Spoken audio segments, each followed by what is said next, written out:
Hi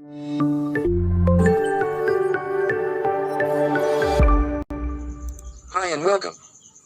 Good morning to our beloved Professor Dr. Elizabeth Alonso and to you classmates. I am Reynaldo Martinez. We learned earlier in this chapter the teaching strategies and instructional planning that will lead us to the different teaching strategies that we may use as an educator.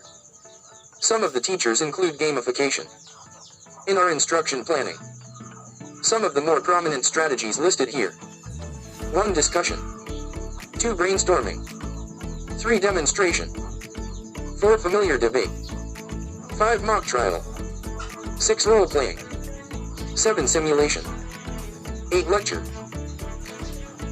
What do you see on the screen? Are they fighting? Are they arguing each other's? Maybe you are correct.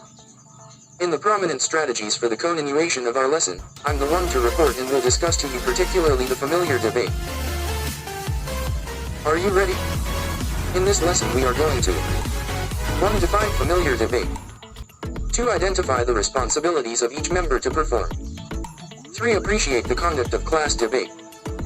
This is the outline of our lesson.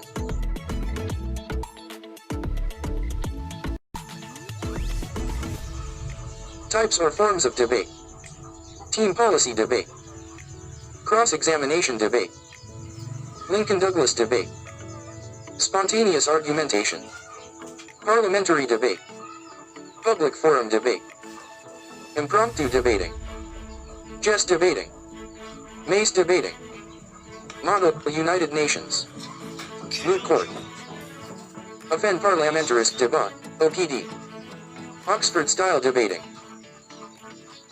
Other forms of debate. Online debating. There are many platforms that improve our communication, especially now that there is a pandemic, and one of them is the online debate using Zoom or Google Meet, that I always watch in because it is fun to listen at. Most of them are the various religions that defend and overthrow their different respective faiths. Debate shows. Do you still remember the famous debate shows with Per and Mer in the 90s? And you will definitely learn most of it. But our lesson is familiar debate. Familiar debate is a strategy in which two sides of an issue are presented and argued by two or more individuals within a given time period. This is formal approach in which oral presentations are made by members of two opposing teams on topics are pre-assigned and researched, and the speeches are followed by rebuttals from each other. It is likely friendly debate or in basic format of public forum debate. In class debate, instead of having two contending parties, it involves 7 members in a group assigned to debate on a topic. We now go on to the responsibilities of each member to perform. Pro. Position is the defender's attempt to marshal evidence in support of the proposition being debated. Con. Position seek to find evidence and develop a line of logic that opposes the proposition being debated. Skeptical critic seeks to find information that will be useful in attaching both arguments of the pro and the con sides. And now, let us listen carefully on how to conduct a class debate. Number 1. Introduce the topic. All debates start with a topic, or resolution. Often, this resolution is a proposed course of action that one team will argue for and another will argue against. Choose a topic to which your students can relate and perhaps one with practical application. You can make the topic less serious, for example, the cafeteria should include more international dishes on the daily menu. Or more serious, the US government should reform its visa application process. In any case, be sure that your students understand the issue and any specialized vocabulary that goes with it. Number 2. Assign the affirmative and the negative. There are two sides to any debate. Naturally, one will argue for and another against the resolution. With the students, it is best to group your students into teams to research and argue the issue rather than expecting one student to do all the work. This way one student does not have all the pressure to perform and the other members of the group can help with comprehension and strategy. Ideally, break your class into 4 groups. You will want at least 3 students in each group, and assign 2 groups to each of 2 resolutions. Then assign one of each pair of student groups to the affirmative. This group will argue for the issues being presented. The other 2 groups will be the negative and will argue against the resolutions. During the debate, the other groups will serve as the judges and decide which side presented a stronger case, voting for the winners of the debate at its conclusion. Number 3. Give time for research. Your students will need time to research the issue. Not only that, they will also need additional instruction on the specific vocabulary that may be involved. Make sure all of your students understand any specialized vocabulary so the efficacy of their arguments does not depend on simple comprehension.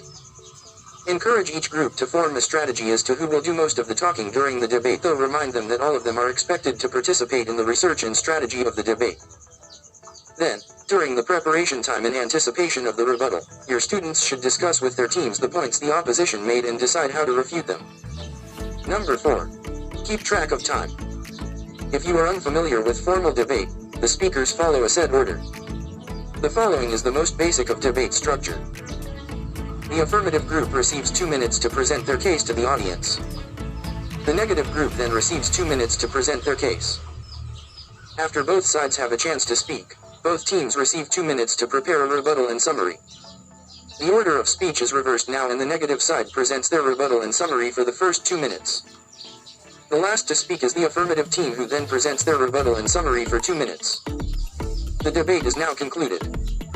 There are other structures that you can follow for debate, and they may be useful once your class is familiar with the process and strategy of debate, but if this is the first time your students are formally debating, keeping things simple is best. Number 5. Make a judgment. Usually in debate, the winner is the one who has presented the strongest case. For classes, the overall purpose of speaking is more important than the specific outcome of the debate. Still, your students will probably want to know who won. To determine the winner, have the audience vote on which team they thought made the most convincing argument. With this, weigh your own opinion as to who communicated clearly and refuted the opponent's arguments best. This combination will identify your winners. Your grading process, on the other hand, does not have to name a winner and a loser. As long as your students were able to communicate clearly, use good grammar, and have good pronunciation, the debate was a success, and their grades should reflect that success. So did you understand?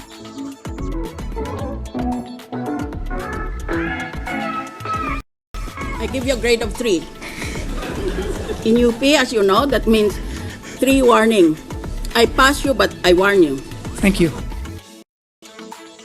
To summarize, familiar debate is a strategy in which two sides of an issue are presented and argued by 2 or more individuals within a given time period. This is formal approach. Pro position is the defender's attempt to marshal evidence in support of the proposition being debated. Con position seek to find evidence and develop a line of logic that opposes the proposition being debated. Skeptical critic seeks to find information that will be useful in attaching both arguments of the pro and the con sides. There are 5 things on how to conduct class familiar debate. Number 1. Introduce the topic. Number 2. Assign the affirmative and the negative. Number 3. Give time for research. Number 4. Keep track of time. Number 5. Make a judgment. In conclusion, it is good and fun to have familiar debate on the class. It helps student to be resourceful, to reason out based on truth or evidence, and for them to be a good speaker and to be a good communicator. Thank you so much for listening. As Madam Lilybeth Garcia, Directress of Mary Sunshine Montessori School, said to her 1143 DZMR program, Madam Isang Bue, it is really good and wonderful morning.